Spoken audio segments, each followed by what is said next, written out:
Hello everyone. तो तेना take institute में सभी का स्वागत है। आज के इस लेक्चर में हमें पढ़ना है कटौती प्रस्ताव के बारे में। कटौती प्रस्ताव क्या होता है, अविश्वास प्रस्ताव क्या होता है, विश्वास प्रस्ताव क्या होता है, धन्यवाद प्रस्ताव क्या होता है, इन सब सारी चीज़ों को हम आज पढ़ेंगे। तो आज सारे प्रस्ताव हम ख़त्म कर देंगे। तो यदि ये वीडियो आपको अच्छी लगी तो वीडियो को लाइक कीजिएगा, शेयर कीजिएगा, कमेंट कीजिएगा, साथ ही हमारे चैनल को सब्सक्राइब कीजिएगा। तो चलिए लेक्चर की शुरुआत करते हैं। हम इंडियन पॉलिटी को पढ़ रहे हैं, ठीक है ना। आपकी यूनिट 5 है, यूनिट 5 को हम पढ़ रहे हैं। 30 से ज़्यादा लेक्चर आपके हो चुके हैं। 30 से ज़्यादा मैंने लेक्चर, और लगभग आपका 90% इंडियन पॉलिटी का सिलेबस ख़त्म हो गया, ठीक है। आपकी जो न्यायपालिका है, न्यायपालिका रह गई। ये विधायिका जो आपकी चल रही थी, जो संसद थी, लोकसभा थी, राज्यसभा थी, उसी से संबंधित लेक्चर हैं, ठीक है ना। ये सब संसदीय कार्रवाई के अंतर्गत आती हैं, ये सब सारी चीज़ें। समझ रहे ना आप बात को। तो आप, और आपको जो भी टॉपिक देखना है, विधायिका से संबंधित हो गया, ठीक है ना, संसद से संबंधित हो गया, राष्ट्रपति, सब मैंने कवर कराए हैं। आप मेरे लेक्चर्स को देख सकते हो। तो चलिए शुरुआत करते हैं इस लेक्चर की। सबसे पहले हमें पढ़ना है कटौती प्रस्ताव को। जब मैं आपको बजट पढ़ा रहा था तब मैंने आपको बजट के बारे में पढ़ाया था कि बजट क्या होता है, वार्षिक वित्तीय विवरण होता है बजट। उस समय पे मैंने आपको बजट की ये प्रक्रिया पढ़ा रहा था कि बजट की प्रक्रिया क्या होती है। तो बजट की प्रक्रिया में मैंने आपको कटौती प्रस्ताव पढ़ाए थे। ये वही कटौती प्रस्ताव है। तो वहाँ पर भी मैंने आपको पढ़ा दिया था। यहाँ पर भी हम एक बार इनको देख लेते हैं कि ये होते क्या हैं कटौती प्रस्ताव। तो हम देखते हैं, बजट की मांगों में कटौती हेतु रखे गए प्रस्ताव को कटौती प्रस्ताव कहते हैं। जो बजट होता है, ठीक है ना, जब बजट पेश होता है तो बजट के कई सारे चरण होते हैं। तो बजट का जो चरण चरण होते हैं उसी में से एक चरण होता है जिसमें अनुदान की मांग रखी जाती है। मतलब उसमें बताया जाता है कि कितने पैसे चाहिए, किस विभाग को कितने पैसे चाहिए, ठीक है। तो वो सब चीज़ें बताई जाती हैं। तो उसमें कटौती करने के लिए, ठीक है ना, या उसका विरोध करने के लिए, किसी प्रस्ताव का विरोध करने के लिए, बजट में कोई मांग दी गई उसका विरोध करने के लिए क्या होता है, जो संसद में विपक्ष के सदस्य होते हैं वो क्या करते हैं, विभिन्न कटौती प्रस्ताव रखते हैं। मतलब बजट पर उनको अपनी जो राय है वो प्रस्तुत करना है, तो वो कटौती प्रस्ताव के माध्यम से क्या है, वो राय प्रस्तुत करते हैं। फिर हम आगे देखते हैं, लोकसभा में कटौती प्रस्ताव पारित होने का अर्थ है सरकार के प्रति अविश्वास। यदि कोई भी कटौती प्रस्ताव जो संसद के विपक्ष द्वारा लाया गया है संसद में सरकार के खिलाफ बजट के लिए, यदि वो पारित हो जाता है तो क्या होता है, इसका मतलब होता है कि सरकार के प्रति अविश्वास है, मतलब सरकार बहुमत में नहीं है। फिर देखो आगे, अतः कटौती प्रस्ताव पास हो जाने पर सरकार को त्यागपत्र देना पड़ता है, ठीक है ना। फिर हम आगे देखते हैं, कटौती प्रस्ताव को स्वीकृति देना पीठासीन अधिकारी के विवेक पर निर्भर होता है। कोई भी संसद सदस्य जो है विपक्ष का, यदि वो कटौती प्रस्ताव ला रहा है बजट के लिए, ठीक है ना, पहली बात तो ये याद रख लो, कटौती प्रस्ताव कब लाए जाते हैं, बजट की मांगों में कटौती हेतु लाए जाते हैं, ठीक है। आप ऐसे ही नॉर्मली कटौती प्रस्ताव नहीं ला सकते, ठीक है। तो यहीं से क्वेश्चन बनता है, पेपर में आपसे क्वेश्चन पूछ लिया गया, कटौती प्रस्ताव निम्नलिखित में से किस प्रक्रिया के दौरान लाए जाते हैं। समझ आप, उसमें कई सारे ऑप्शन दिए रहेंगे। संविधान संशोधन प्रक्रिया के तहत लाए जाते हैं, ठीक है, संयुक्त अधिवेशन में लाए जाते हैं, कायम धन विधेयक के समय लाए जाते हैं, वित्त विधेयक के सामने समय लाए जाते हैं, या फिर बजट के समय लाए जाते हैं। तो बजट के समय कटौती प्रस्ताव लाए जाते हैं, बजट की मांगों में कटौती हेतु। समझ रहे ना आप बात को। तो देखो, अब कटौती प्रस्ताव की मांग या कटौती प्रस्ताव यदि कोई भी संसद सदस्य रखना चाहता है, ठीक है ना, बजट के खिलाफ या बजट में कटौती करने के लिए, तो वो रख सकता है कि नहीं, इसका निश्चय कौन करता है, पीठासीन अधिकारी करते हैं। समझ रहे आप बात को। जैसे लोकसभा अध्यक्ष होगा पीठासीन अधिकारी, तो वो इसका क्या करेंगे, निर्णय करेंगे। कटौती प्रस्ताव निम्नलिखित 3 प्रकार का होता है जिन्हें भिन्न भिन्न उद्देश्यों की पूर्ति के लिए प्रयोग किया जाता है, ठीक है ना। अब कटौती प्रस्ताव के कितने प्रकार के होते हैं, कटौती प्रस्ताव होते हैं निम्न प्रकार के। अब उन निम्न प्रकारों को हम देखते हैं कि कौन कौन से कटौती प्रस्ताव होते हैं। ये सारे कटौती प्रस्ताव मैंने बजट में भी आपको पढ़ा दिए थे कि होते क्या है ये। अरे वैसे में आपको, फिर हम देखते हैं, सबसे पहला कटौती प्रस्ताव होता है नीतिगत कटौती, पॉलिसी कट मोशन, इसको इंग्लिश में बोलते हैं पॉलिसी कट मोशन। तो नीतिगत कटौती का मतलब क्या होता है, नीतिगत कटौती प्रस्ताव में होता क्या है वो हम देखते हैं। यह प्रस्ताव किसी विशेष मांग के अंतर्गत आने वाली किसी नीति को अस्वीकृत करने के लिए लाया जाता है। इसके द्वारा मांग की गई राशि में 1 रुपये की कटौती का प्रस्ताव रखा जाता है, ठीक है। इस प्रस्ताव के प्रस्तुत करते समय सदस्य को यह बताना पड़ता है कि वह किस नीति में कटौती चाहता है। यह कटौती प्रस्ताव का सबसे गंभीर रूप है। जब बजट पेश होता है तो सरकार ने कोई नीति अनाउंस की, मान लो, ठीक है ना, कोई नीति सरकार ने बताई कि हम इतना टैक्स बढ़ा रहे हैं या इतना टैक्स कम कर रहे हैं, या इतने इतने लोगों को इनकम टैक्स नहीं लगेगा, कि जिनकी 7 लाख आय है उनको इनकम टैक्स नहीं लगेगा, 7 लाख आय के ऊपर वालों को इनकम टैक्स लगेगा। इस प्रकार की कोई भी नीति है बजट में, तो यदि उस नीति का विपक्ष के सदस्यों को विरोध करना है तो वो क्या करेंगे, नीतिगत कटौती प्रस्ताव लाएंगे। समझ, बजट की किसी भी नीति का विरोध करने के लिए क्या होगा, नीतिगत कटौती प्रस्ताव लाया जाएगा। इस कटौती प्रस्ताव में क्या होता है कि सांकेतिक मांग रखते हैं, वो 1 रुपये की कटौती की मांग रखते हैं। समझ रहे हैं आप बात को? 1 रुपये की कटौती का मांग का मतलब है कि 1 रुपये की वो कटौती नहीं करना चाहते, 1 रुपये की कटौती के माध्यम से वो एक अपना जो उनका व्यू है, समझ रहे हैं ना, जो उनका दृष्टिकोण है वो प्रदर्शित कर रहे हैं। समझ रहे हैं आप बात को? फिर देखो आगे, ये लिखा है ना कि मांग की गई राशि में से 1 रुपये की कटौती का प्रस्ताव रखते हैं। समझ रहे आप? किसी योजना, किसी नीति के लिए जो राशि है, जैसे 5,000 करोड़ रुपए किसी योजना के लिए 5,000 करोड़ रुपए सरकार ने अलॉट किए हैं, या सरकार के किसी विभाग ने 5,000 करोड़ मांगे हैं, ठीक है, किसी नीति के लिए। अब जो विपक्ष की राय है, विपक्ष का कहना यह है कि 5,000 में से 3,000 करोड़ रुपए है जो हैं, 3,000 करोड़ रुपए में भी ये मांग पूरी हो सकती है, तो 5,000 2,000 करोड़ रुपए एक्स्ट्रा क्यों है? तो अब यदि इस चीज़ का विरोध करना है कि 5,000 करोड़ रुपए क्यों लाई सरकार, या सरकार 5,000 करोड़ रुपए इस नीति पर क्यों खर्च कर रही है, तो उसके लिए क्या करते हैं, वो 1 रुपये की सांकेतिक कटौती की क्या करते हैं, मांग करते हैं। किस प्रस्ताव के तहत करते हैं? वो नीतिगत कटौती प्रस्ताव के तहत करते हैं। ये सब चीज़ें याद रखना, आपको पूछी जा सकती हैं।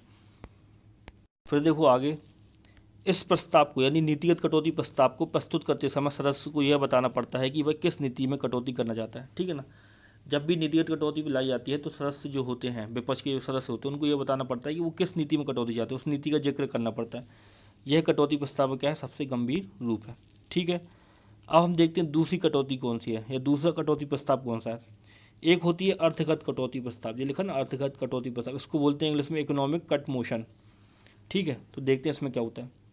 यह प्रस्ताव किसी विशिष्ट मद के लिए मांगी गई राशि में कमी करने के लिए लाया जाता है। इसका मूल उद्देश्य खर्च में कमी लाना होता है। कोई भी विशिष्ट मांग है जो सरकार ने रखी है, या सरकार की किसी विभाग ने रखी है, उसकी राशि में कमी करने के लिए क्या होता है, अर्थगत कटौती प्रस्ताव लाया जाता है विपक्ष के सदस्यों द्वारा। समझ रहे आप? और इसका मूल उद्देश्य होता है खर्च में कमी लाना। आगे बात में फिर हम देखते हैं अगला कटौती प्रस्ताव। अगला कटौती प्रस्ताव है प्रतीक कटौती प्रस्ताव, या टोकन कट इसको बोलते हैं, इसको सांकेतिक कटौती भी बोलते हैं। तो देखो, यह प्रस्ताव सरकार के उत्तरदायित्व से संबंधित किसी विशेष विषय के संबंध में विरोध प्रकट करने के लिए लाया जाता है।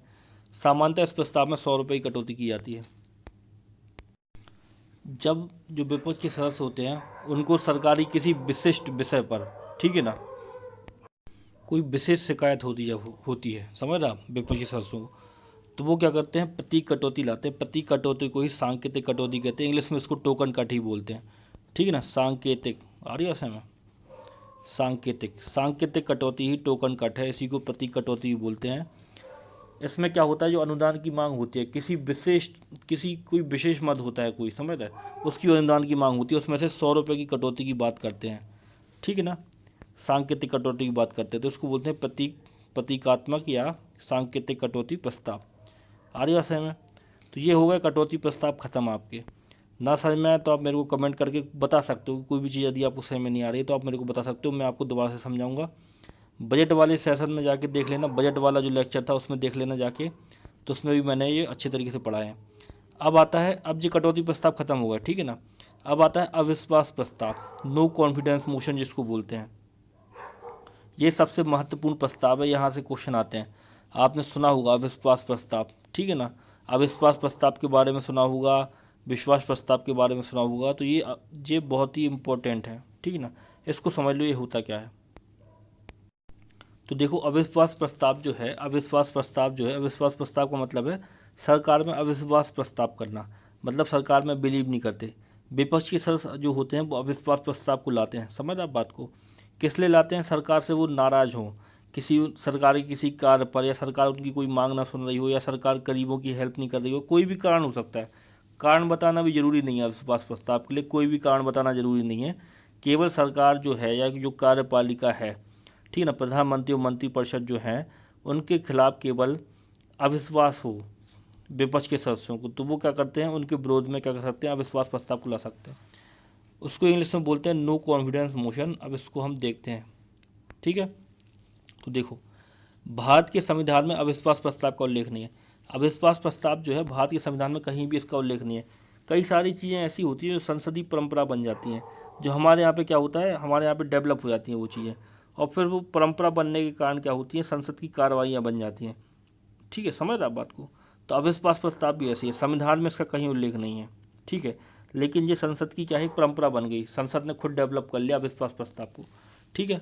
फिर देखो आगे, संविधान के अनुच्छेद 118 के तहत संसद के प्रत्येक सदन को यह शक्ति दी गई है कि वह अपनी प्रक्रिया और अपने कार्य संचालन के लिए विनियमन रेगुलेशन के लिए नियम बना सकता है। समझ आप?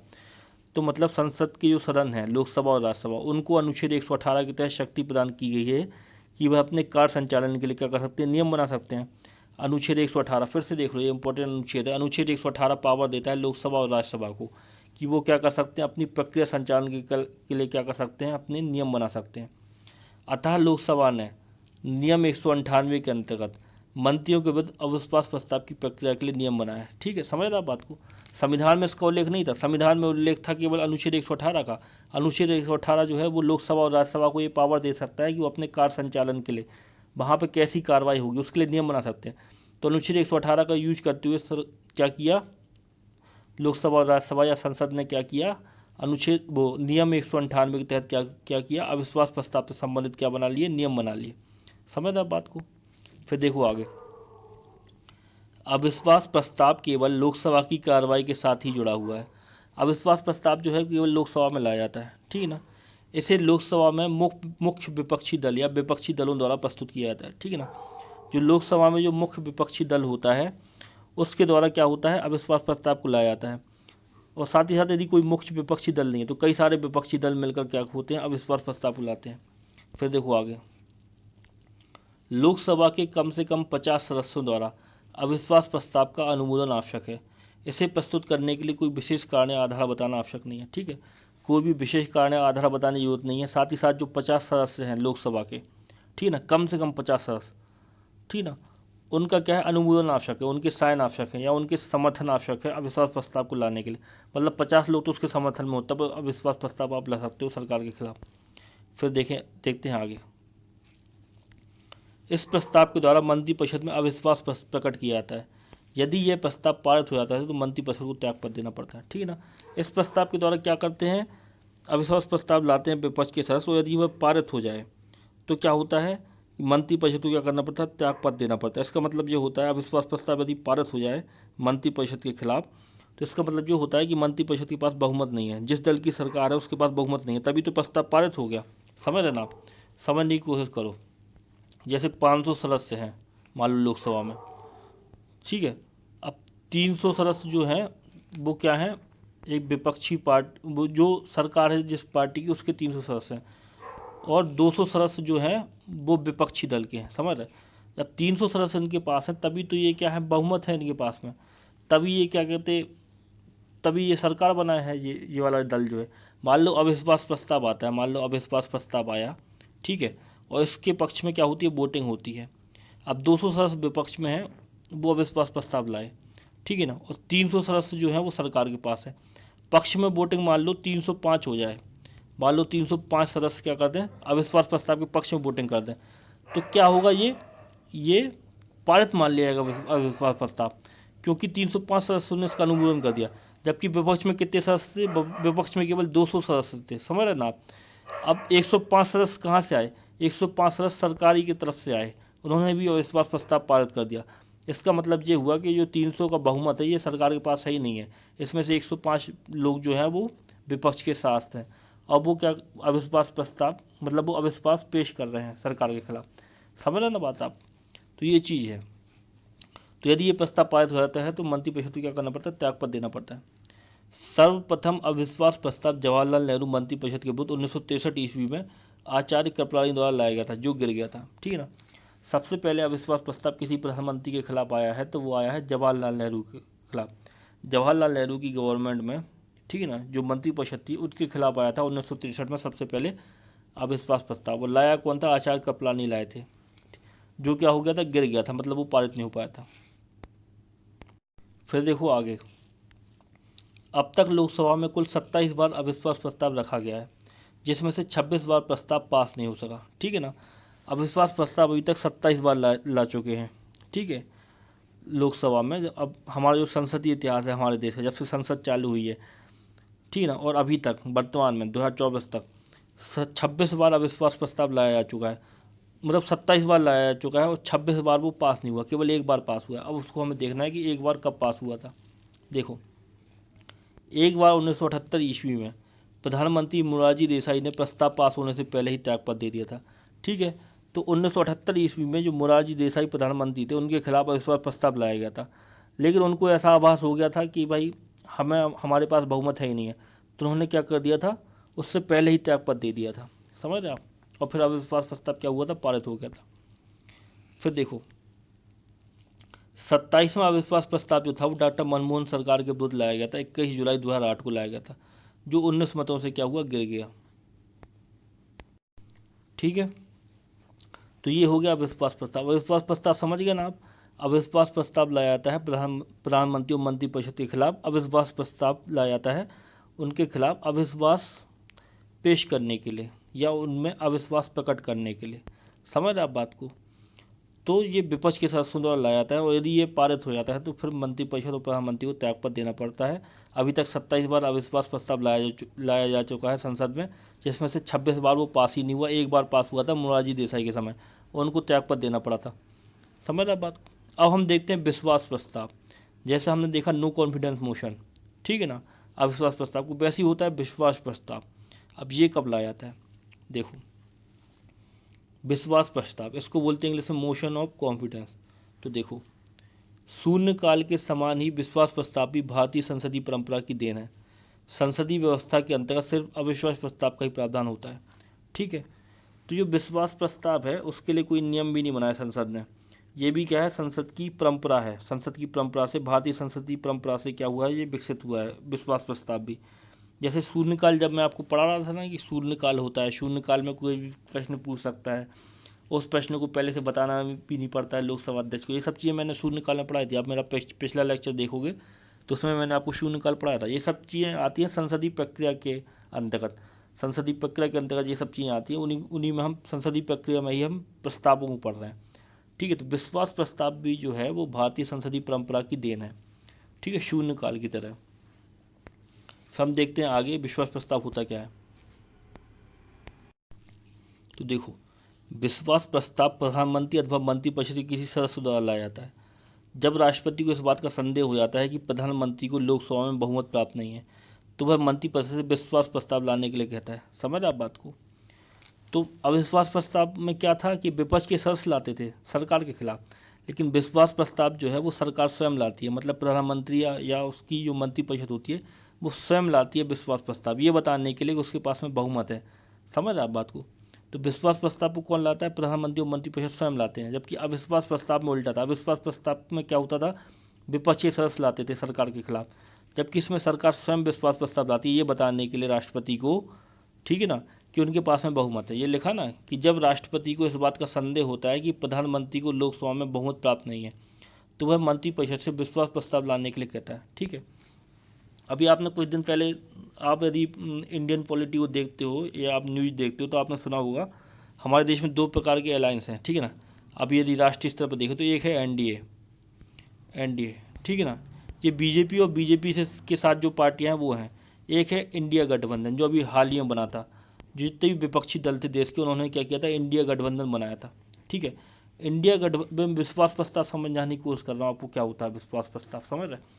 विश्वास प्रस्ताव क्या होता है, संसद में भी आता है, विधानसभा में भी आता है। अब जैसे इंडिया गठबंधन था, तो इंडिया गठबंधन में देश के कई सारे नेता जुड़े थे। एक नेता थे बिहार के सीएम नीतीश कुमार। ठीक है ना, नीतीश कुमार जो थे वो भी इंडिया गठबंधन के नेता थे। ठीक है, फिर नीतीश कुमार ने क्या किया कि पलटी मारी, नीतीश कुमार पलट के फिर से एनडीए में शामिल हुआ। ठीक है ना, और नीतीश कुमार की पार्टी जो थी वो थी जेडीयू। ठीक है, वो पार्टी जो थी वो आरजेडी के साथ में सरकार बनाए हुए थी। ठीक है ना, तो उन्होंने क्या किया, आरजेडी से गठबंधन तोड़ दिया और बीजेपी के साथ जाके सरकार बना ली। ठीक है, अब यहाँ पे क्या हुआ, उन्होंने सरकार गिराई, आरजेडी से गठबंधन तोड़ा और बीजेपी के साथ मिलकर क्या करी, सरकार बनाई। तब जब वो राज्यपाल के पास गया तो राज्यपाल ने बोला कि आप विश्वास प्रस्ताव लाओ, मतलब आप कॉन्फिडेंस मोशन लाओ, आप बताओ कि आपके पास बहुमत है। ठीक है, तो जब नीतीश कुमार ने क्या किया, बीजेपी के साथ सरकार बना ली, तो उन्होंने क्या किया, फिर जाके जब विधानसभा बैठी तो विधानसभा में अपने बहुमत का प्रदर्शन किया। ठीक है, अपने सारे विधायकों को, बीजेपी प्लस जेडीयू के सारे विधायक गए, उन्होंने बताया कि उनके पास में बहुमत का आंकड़ा है। तो यही होता है कॉन्फिडेंस मोशन। समझ रहे आप? इसी को बोलते हैं विश्वास प्रस्ताव। आ रही है में, ये ताज़ा उदाहरण से बताने की कोशिश की मैंने आपको। समझ रहे? फिर देखो आगे अतः इसका उद्देश्य यह साबित करना होता है कि प्रधानमंत्री को लोकसभा में का बहुमत प्राप्त है। यदि सदन में विश्वास प्रस्ताव पास नहीं होता है तो प्रधानमंत्री को त्यागपत्र देना पड़ता है, ठीक है ना। यदि अविश्वास प्रस्ताव पारित हो जाता है तो प्रधानमंत्री को त्यागपत्र देना पड़ता है। और यदि विश्वास प्रस्ताव, क्योंकि प्रधानमंत्री स्वयं लाते हैं या मंत्रिपरिषद स्वयं लाती है, यदि वो पारित नहीं हो पाता है, समझ, उसका पारित होना जरूरी है।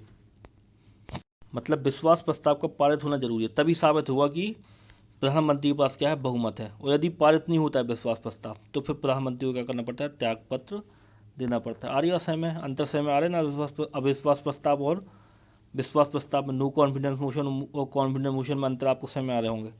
फिर देखो आगे, सर्वप्रथम वर्ष 1979 में, ठीक है, चौधरी चरण सिंह को सदन में विश्वास मत हासिल करने को कहा गया था। उन्होंने विश्वास प्रस्ताव पर विचार होने के पूर्व ही अपना त्यागपत्र दे दिया। सबसे पहले 1979 में क्या हुआ, 1979 में क्या हुआ, चौधरी चरण सिंह जो थे वो प्रधानमंत्री थे देश के, उनसे बोला था राष्ट्रपति ने कि आप विश्वास मत हासिल करो या विश्वास प्रस्ताव लाओ। तो उन्होंने क्या किया, विश्वास प्रस्ताव लाने के पहले ही उन्होंने क्या कर दिया, त्यागपत्र दे दिया, क्योंकि उनको पता था कि उनके पास में बहुमत नहीं है।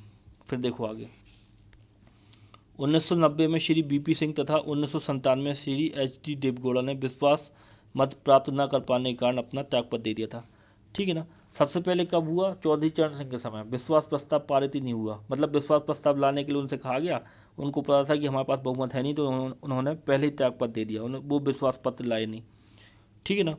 फिर देखो 1990 में श्री बीपी सिंह और तथा 1997 में श्री एच.डी. देवगौड़ा, ये सब प्रधानमंत्री रह चुके हैं, ठीक है ना, समझ रहे आप। एच.डी. देवगौड़ा भी प्रधानमंत्री थे, चौधरी चरण सिंह भी प्रधानमंत्री रह चुके हैं, ठीक है। तो बीपी सिंह और एच.डी. देवगौड़ा ने विश्वास मत प्राप्त न कर पाने के कारण अपना त्यागपत्र दे दिया था, ठीक है ना। इनको ये भी विश्वास मत लाए थे जो पारित नहीं हुआ था, समझ रहे आप बात को। फिर देखो आगे, ये हो गया विश्वास प्रस्ताव, कॉन्फिडेंस मोशन। ना समझ में आया तो मेरे को कमेंट कर देना आप, तो मैं आपको फिर से समझाऊंगा। तो ये हो गया विश्वास प्रस्ताव। अब हम देखते हैं धन्यवाद प्रस्ताव, मोशन ऑफ थैंक्स इसको बोलते हैं इंग्लिश में, मोशन ऑफ थैंक्स बोलते हैं इसको इंग्लिश में। धन्यवाद प्रस्ताव होता क्या है उसको हम पढ़ेंगे। तो देखो धन्यवाद प्रस्ताव क्या होता है, पढ़ने से पहले मैं आपको समझा देता हूँ धन्यवाद प्रस्ताव होता क्या है। धन्यवाद प्रस्ताव का मतलब होता है संसद का जब प्रथम सत्र होता है, ठीक है ना, 5 साल जो होती है वो लोकसभा की क्या होती है, 5 साल जो होते हैं लोकसभा की क्या होती है, वो कार्यकाल होता है, ठीक है। तो जब प्रथम सत्र चालू होता है, एक सत्र खत्म होने के बाद में प्रथम सत्र चालू होता है, तो क्या होते हैं, राष्ट्रपति क्या करते हैं, अभिभाषण देते हैं हर सत्र के प्रारंभ होने पर, ठीक है। साथ ही साथ जब आम चुनाव हो जाते हैं, जब लोकसभा का कार्यकाल समाप्त हो जाए उसके बाद में आम चुनाव होते हैं, फिर नई लोकसभा गठित होती है, तब भी राष्ट्रपति क्या करते हैं, अभिभाषण देते हैं। तो जिस दल की सरकार होती है वो राष्ट्रपति के अभिभाषण के बदले में उनको क्या करते हैं, धन्यवाद देते हैं, तो उसको बोलते हैं धन्यवाद प्रस्ताव, समझ आप। यदि धन्यवाद प्रस्ताव यदि पारित ना हो सके तो सरकार को क्या करना पड़ता है, त्यागपत्र देना पड़ता है। तो प्रधानमंत्री या मंत्रिपरिषद जो होती है वो राष्ट्रपति के अभिभाषण के पश्चात उनको क्या करती है, धन्यवाद देती है, समझ आप बात को। तो ये होता है धन्यवाद प्रस्ताव। अब हम इसको पढ़ने की कोशिश करते हैं, मोशन ऑफ थैंक्स, ठीक है। तो देखो, संसदीय शासन प्रणाली में प्रत्येक वर्ष प्रथम सत्र के आरंभ में तथा प्रत्येक आम चुनाव के पश्चात जब नई सरकार का गठन होता है, तब प्रथम सत्र के आरंभ में राष्ट्रपति संसद के दोनों सदनों को एक साथ संबोधित करता है, जिसमें वह सरकार की नीतियों और कार्यक्रमों का संक्षिप्त विवरण प्रस्तुत करता है। इसे राष्ट्रपति का विशेष अभिभाषण कहते हैं, ठीक है। मैंने बता दिया आर्टिकल 87 में राष्ट्रपति का विशेष अभिभाषण की बात कही गई है। ये सब चीज़ें इंपॉर्टेंट है। आर्टिकल 87 आपसे प्रश्न पूछ लेंगे कि राष्ट्रपति का अभिभाषण किस आर्टिकल में दिया हुआ है, तो आर्टिकल 87 में दिया हुआ है। तो क्या होता है, जब संसद का प्रथम सत्र होता है तब राष्ट्रपति क्या करते हैं, अभिभाषण देते हैं। साथ ही साथ जो आम चुनाव के बाद में जब नई सरकार गठित होती है तब उसका प्रथम सत्र होता है, तब भी राष्ट्रपति क्या करते हैं, अभिभाषण देते हैं, ठीक है। और उस अभिभाषण में राष्ट्रपति क्या करते हैं, सरकार की नीतियों और कार्यक्रमों का क्या करते हैं, विवरण प्रस्तुत करते हैं। इसको क्या बोलते हैं, राष्ट्रपति का विशेष अभिभाषण। फिर देखो आगे, अभिभाषण के पश्चात राष्ट्रपति को धन्यवाद ज्ञापित करने के लिए सरकार द्वारा संसद के प्रत्येक सदन में धन्यवाद प्रस्ताव लाया जाता है, ठीक है ना। जब राष्ट्रपति का अभिभाषण हो जाता है तो उसके बाद क्या होता है, सरकार जो होती है वो संसद के प्रत्येक सदन में क्या करती है, धन्यवाद प्रस्ताव लाती है। प्रस्ताव के पारित हो जाने पर यह माना जाता है कि सरकार की नीतियों को सदन का विश्वास प्राप्त है, किंतु यदि लोकसभा प्रस्ताव को अस्वीकृत कर देती है तो सरकार को त्यागपत्र देना पड़ता है, समझ आप बात को। तो राष्ट्रपति के अभिभाषण के पश्चात उनको धन्यवाद देने के लिए क्या होता है, धन्यवाद प्रस्ताव लाया जाता है। किसके द्वारा लाया जाता है? सरकार के द्वारा लाया जाता है। सरकार के द्वारा लाया जाता है दोनों सदनों में, लोकसभा और राज्यसभा में, ठीक है। और यदि वह लोकसभा में क्या हो, पारित ना हो, तो फिर सरकार को क्या करना पड़ता है? सरकार को इस्तीफा देना पड़ता है। समझ रहे आप बात को? फिर देखो आगे, धन्यवाद प्रस्ताव पर संसद के प्रत्येक सदन में विपक्ष द्वारा संशोधन लाया जा सकता है। यदि संशोधन लोकसभा में लाया जाए और वह पारित हो जाए तो सरकार को त्यागपत्र देना पड़ता है, ठीक है ना। अब राष्ट्रपति के अभिभाषण के, ठीक है ना, राष्ट्रपति के अभिभाषण के बदले क्या होते हैं? प्रधानमंत्री और मंत्रिपरिषद क्या होती है? राष्ट्रपति को धन्यवाद देती है, उसके लिए क्या करती है? धन्यवाद प्रस्ताव लाती है। अब यदि ये धन्यवाद प्रस्ताव में क्या होते हैं, जो सदस्य होते हैं विपक्ष के, वो क्या करते हैं? कुछ संशोधन लाने की बात करते हैं, और यदि वो संशोधन पारित हो जाते हैं और वो संशोधन यदि लोकसभा में लाए जाते हैं और लोकसभा में पारित हो जाते हैं तो सरकार को त्यागपत्र देना पड़ता है। यदि वो संशोधन राज्यसभा में लाए जाते हैं, ठीक है ना, यद्यपि राज्यसभा में ऐसा प्रस्ताव पारित होने पर सरकार पर प्रभाव नहीं पड़ता, सरकार की सिर्फ छवि प्रभावित होती है। समझ रहे आप बात को? फिर से देख लो, धन्यवाद प्रस्ताव पर संसद के प्रत्येक सदन में विपक्ष द्वारा संशोधन लाया जा सकता है, ठीक है ना। धन्यवाद प्रस्ताव पर संसद का जो प्रत्येक सदन होता है, चाहे लोकसभा हो चाहे राज्यसभा हो, उसमें क्या होते हैं? विपक्ष द्वारा संशोधन लाए जाते हैं। यदि ये संशोधन लोकसभा में लाया जाए और वह पारित हो जाए तो सरकार को क्या करना पड़ता है? त्यागपत्र देना पड़ता है। समझ आप? यदि धन्यवाद प्रस्ताव के विरुद्ध संशोधन लाए गए हैं विपक्ष के द्वारा और यदि वह लोकसभा में पारित हो जाए तो सरकार को क्या करना पड़ता है? त्यागपत्र देना पड़ता है। यदि राज्यसभा में ऐसे संशोधन लाए गए हैं और वो पारित हो जाए तो जरूरी नहीं है कि सरकार त्यागपत्र दे, सरकार की केवल छवि खराब होती है या छवि प्रभावित होती है। तो हम देखते हैं आगे,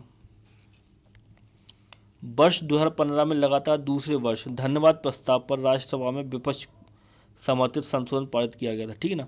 वर्ष 2015 में क्या हुआ था? लगातार दूसरे वर्ष धन्यवाद प्रस्ताव पर राज्यसभा में विपक्ष समर्थित संशोधन पारित किया गया था। तो राज्यसभा में क्या हुआ था? संशोधन लाया गया था धन्यवाद प्रस्ताव के उस विरुद्ध, ठीक है ना। यह धन्यवाद प्रस्ताव में संशोधन करने के लिए बात की गई थी राज्यसभा में, क्योंकि राज्यसभा में की गई थी संशोधन, ये राज्यसभा में संशोधन किए गए थे, इसलिए सरकार को त्यागपत्र नहीं देना पड़ा था।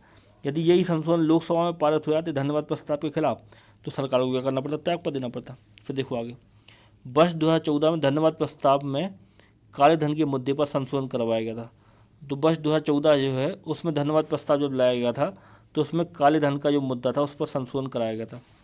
वर्ष 2015 का संशोधन राजस्थान और हरियाणा में पंचायत चुनाव लड़ने पर लगाई गई सीमाओं के बारे में था, ठीक है ना। जो पंचायत चुनाव जो थे उससे संबंधित कुछ प्रावधान थे, उसमें संशोधन किया गया था वर्ष 2015 में, ठीक है, राजस्थान और हरियाणा में। फिर देखो, वर्ष 2015 से पहले मात्र 3 ऐसे अवसर आए थे जब राष्ट्रपति के अभिभाषण में संशोधन करवाया गया था, ठीक है ना। तो वर्ष 2015 में संशोधन हुआ है, 2014 में हुआ है, समझ रहे आप बात को, ठीक है। और उसके पहले वर्ष 2015 या 2014 के पहले क्या हुए थे? 3 ऐसे अवसर आए हैं जब क्या हुआ है? संशोधन प्रस्ताव लाए गए हैं धन्यवाद प्रस्ताव में। समझ, मतलब धन्यवाद प्रस्ताव में संशोधन की बात की गई थी या संशोधन हुआ था। तो देखो, ऐसा इंदिरा गांधी 1980 के समय हुआ था, जब 1980 में इंदिरा गांधी की सरकार थी, उस समय जब वो धन्यवाद प्रस्ताव लाई गई होंगी तब उसमें संशोधन की बात की गई थी। बीपी सिंह थे 1989 में, उस समय भी ऐसे ही संशोधन प्रस्ताव लाए गए थे धन्यवाद प्रस्ताव के विरुद्ध। अटल बिहारी वाजपेयी थे 2001 में, उनके कार्यकाल में भी ये हुआ था, ठीक है ना, संशोधन लाए गए थे धन्यवाद प्रस्ताव के समय। आगे वह समय, तो ये हो गया आपका धन्यवाद प्रस्ताव खत्म, ठीक है। अब हम आगे देखते हैं, फिर देखते हैं अनिर्धारित दिन वाले प्रस्ताव, ठीक है। ये अगला प्रस्ताव है, अनिर्धारित दिन वाले प्रस्ताव। ये क्या होते हैं, इनको देखना है हमें। देखो, ऐसा प्रस्ताव जो अध्यक्ष द्वारा विचार विमर्श के लिए स्वीकार कर लिया गया है किंतु उसके लिए कोई तिथि निश्चित नहीं की गई है, उसे अनिर्धारित दिन वाले प्रस्ताव कहा जाता है, ठीक है ना।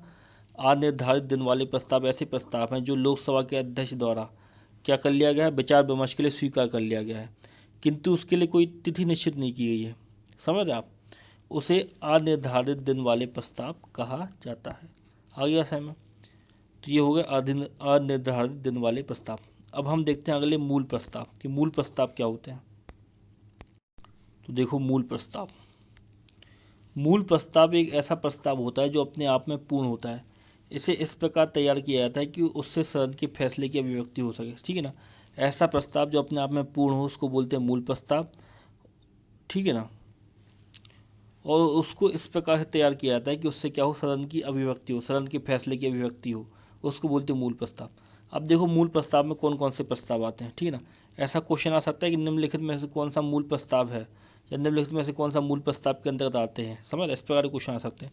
तो देखो अधोलिखित प्रस्ताव मूल प्रस्ताव है, ठीक है ना। मूल प्रस्ताव कौन कौन से प्रस्ताव है? राष्ट्रपति के अभिभाषण पर धन्यवाद प्रस्ताव, अभी ऊपर पढ़ा ना हमने, इसको मूल प्रस्ताव बोलते हैं। अविश्वास प्रस्ताव, नो कॉन्फिडेंस मोशन, इसको भी मूल प्रस्ताव बोलते हैं। विशेषाधिकार प्रस्ताव, इसको भी मूल प्रस्ताव बोलते हैं। लोकसभा के अध्यक्ष, उपाध्यक्ष अथवा राज्यसभा के उपसभापति को निर्वाचित करने या हटाने के लिए प्रस्ताव जो आता है उसको भी मूल प्रस्ताव बोलते हैं, ठीक ना। लोकसभा के जो अध्यक्ष होते हैं, उपाध्यक्ष होते हैं, राज्यसभा के जो उपसभापति होते हैं, उनको निर्वाचित करने मतलब उनको चुनने और उनको हटाने के लिए जो प्रस्ताव आते हैं उनको भी क्या बोलते हैं? मूल प्रस्ताव बोलते हैं। मूल प्रस्ताव क्या होते हैं? अपने आप में पूर्ण होते हैं। और मूल प्रस्ताव ऐसे प्रस्ताव होते हैं जिनसे सदन की जो अभिव्यक्ति होती है, सदन का जो फैसला होता है, सदन जो चाहता है वो क्या होती है? व्यक्त होती है। समझ रहे आप बात को? तो ये जो प्रस्ताव लिखे ये सारे मूल प्रस्ताव कहलाते हैं, ठीक है। अब हम देखते हैं आगे, स्थानापन्न प्रस्ताव, ये क्या होता है इसको देखते हैं हम, ये क्या कहलाता है। देखो, मूल प्रस्ताव के स्थान पर या उसके विकल्प के रूप में पेश किए जाने वाले प्रस्ताव को स्थानापन्न प्रस्ताव कहा जाता है। स्थानापन्न प्रस्ताव मूल प्रस्ताव को पेश किए जाने के पहले पेश किया जाता है।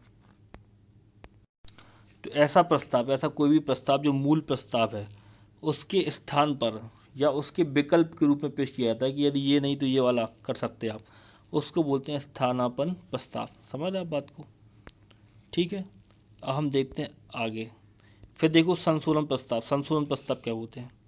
मूल प्रस्ताव में संशोधन करने के लिए पेश किए जाने वाले प्रस्ताव को संशोधन प्रस्ताव कहते हैं। जो सरकार प्रस्ताव लाती है उसमें संशोधन करना है तो उसके लिए जो प्रस्ताव लाए जाते हैं उसको बोलते हैं संशोधन प्रस्ताव। मैंने आपको बताया था ना कि ये धन्यवाद प्रस्ताव होता है राष्ट्रपति का अभिभाषण पर, उसमें संशोधन होता है, ठीक ना। यदि लोकसभा में संशोधन होता है तो सरकार को त्यागपत्र देना पड़ेगा, यदि राज्यसभा में संशोधन होता है तो सरकार को त्यागपत्र देना जरूरी नहीं है। आर्य आशय में तो वही चीज़ें लिखी हुई है, ठीक है। तो ये आपके प्रस्ताव पूरे खत्म हो गए, ठीक है ना। संसदीय प्रक्रिया हम पढ़ रहे थे, संसदीय प्रक्रिया में ये प्रस्ताव आपके खत्म हो गए। अब हम देखते हैं सचेतक। एक चीज़ लिखी हुई है सचेतक, विव। विव ये क्या होता है? ठीक है, WHIP लिखा ना, ये सचेतक ये क्या कहलाता है तो उसको हमें देखना है। तो देखो सचेतक जो होता है इसको इंग्लिश में बोलते हैं विप। सचेतक का कार्य होता है संसद में अपने राजनीतिक दल के सदस्यों को अनुशासन में रखना होता है, ठीक ना। सचेतक जो होते हैं, सचेतक नियुक्त किए जाते हैं, ठीक है, हर राजनीतिक दल द्वारा संसद में। उनका उस सचेतक का कार्य जो होता है, जो उसके सदस्य हैं, उस राजनीतिक दल के सदस्य हैं, उनको क्या करना? अनुशासन में रखना। प्रत्येक राजनीतिक दल चाहे वह सत्ता में हो या विपक्ष में हो अपना एक सदस्य की नियुक्ति सचेतक के रूप में करता है, ठीक है ना। जितने भी राजनीतिक दल होते हैं, चाहे वो सत्ता पक्ष का राजनीतिक दल हो जिसकी सत्ता है, या जो विपक्ष के राजनीतिक दल हैं, वो सब क्या करते हैं? अपना एक सचेतक नियुक्त करते हैं, एक सदस्य को अपना एक सचेतक नियुक्त करते हैं। और वो जो सदस्य होता है वो सारे जो जितने सदस्य होते हैं उस राजनीतिक दल के, ठीक ना। किसी राजनीतिक दल का सचेतक जो होता है वो एक सदस्य होता है उसी राजनीतिक दल का, उसको नियुक्त किया जाता है सचेतक के रूप में। और वो सचेतक क्या करता है? जो उस राजनीतिक दल के जितने भी सदस्य हैं उनको क्या करता है? अनुशासन में रखता है, उन सब की एक राय बनाता है। यदि किसी दिन किसी महत्वपूर्ण विषय पर, ठीक है ना, मतदान होना है, किसी महत्वपूर्ण प्रस्ताव पर मतदान होता है, तो सचेतक क्या करेगा? एक व्हिप जारी करेगा, ठीक है ना। और उस व्हिप का पालन सभी संसद सदस्यों को करना पड़ेगा, मतलब उस व्हिप का पालन उस राजनीतिक दल के सदस्यों को करना पड़ेगा। तो प्रत्येक राजनीतिक दल का क्या होता है? एक सचेतक होता है जिसको क्या बोलते हैं? व्हिप बोलते हैं। समझ रहे आप बात को? और वो क्या करते हैं? एक निर्देश जारी करते हैं जिसका पालन उस राजनीतिक दल के सारे सदस्यों को करना पड़ता है जिस दल का वो सचेतक है। आ रही है? फिर देखो आगे, सचेतक का मुख्य कार्य यह देखना होता है कि दल के सदस्य संसद में उपस्थित रहें। यदि पार्टी सदस्य उसके निर्देशों का पालन नहीं करते हैं तो उनके खिलाफ अनुशासनात्मक कार्रवाई की जा सकती है। समझ रहे आप बात को? तो सचेतक का क्या कार्य है मुख्य रूप से? कि जो दल के सदस्य हैं उसके, ठीक है ना, हर दल का, जैसे बीजेपी हो गई, कांग्रेस हो गई, ठीक है, तृणमूल कांग्रेस हो गई, इन सब के सदस्य क्या हैं? संसद में हैं। इन सब ने क्या किया है? अपने सदस्यों में से किसी एक को सचेतक बना रखा है। उस सचेतक का काम ये है कि वो ये देखे कि उसका जो दल है उसके सदस्य संसद में आ रहे हैं कि नहीं आ रहे हैं। कोई महत्वपूर्ण प्रस्ताव के दिन, जिस दिन वोटिंग होनी है, तो सचेतक क्या करता है? यह देखता है कि वो सारे सदस्य आ जाएं। वो उनके लिए एक निर्देश जारी करता है, और यदि उस निर्देश का पालन नहीं करते हैं वो सदस्य, तो उनके खिलाफ क्या होती है? अनुशासनात्मक कार्रवाई होती है। तो आ गया बात समझ में? आगे बात समझ में, सचेतक क्या होता है, व्हिप क्या होता है, ठीक है ना। तो ये था सचेतक, ठीक है। हमने सारे प्रस्ताव पढ़ लिए, जितने भी प्रस्ताव थे वो सारे पढ़ लिए। अब हमें अगले लेक्चर में पढ़ना है संसद की समितियां हैं, ठीक है ना। कुछ प्रमुख समितियां हैं, ठीक है, जैसे लोक लेखा समिति हो गई, ज्वाइंट पार्लियामेंट समिति हो गई, ठीक है, तो उन सब चीज़ों को हमें कल कल के लेक्चर में पढ़ेंगे, ठीक है। तो आज के लेक्चर में यहीं तक करते हैं, कल फिर मिलेंगे नए लेक्चर के साथ में। धन्यवाद।